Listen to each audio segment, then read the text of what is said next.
In February 2013, Los Angeles police made a horrifying discovery on the rooftop of one of the city's most infamous hotels, the Cecil Hotel.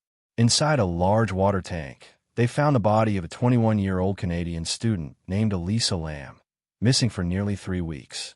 The discovery left detectives, the public, and the entire internet asking one chilling question: what really happened to Elisa Lam? Elisa Lam was born in Vancouver, Canada, in 1991. She was the daughter of immigrants from Hong Kong, a bright and curious young woman who loved to read, write, and travel. By all accounts, Elisa was sensitive and introspective. She wrote a personal blog about her struggles with mental health, documenting her experiences with bipolar disorder and depression.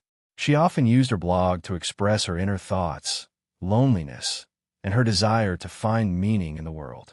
In January 2013, Elisa decided to take a solo trip to the United States, a journey she hoped would help her find herself. She traveled by train from San Diego to Los Angeles, planning to continue up the West Coast to San Francisco. Her family was nervous about her traveling alone, but Elisa kept in touch with them every day. That is, until January 31st, when the calls suddenly stopped.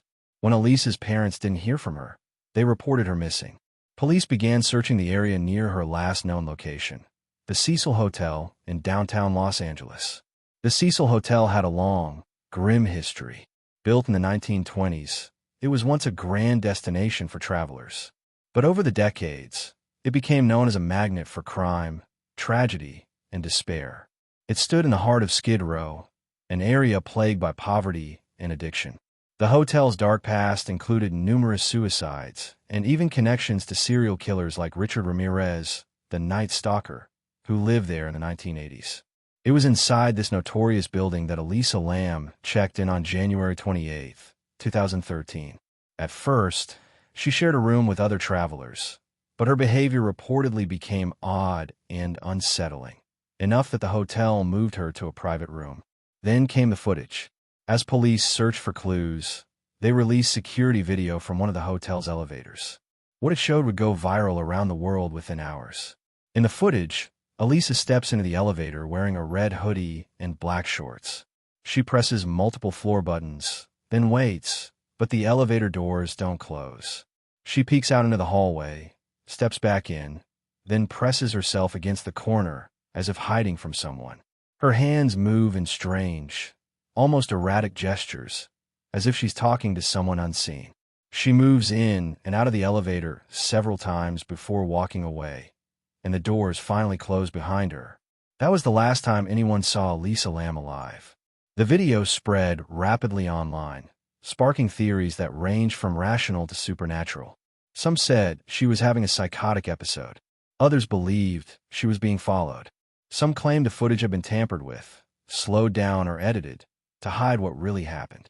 For days, police combed the hotel from top to bottom. They brought in search dogs, examined her belongings, and interviewed guests. But there was no sign of Elisa.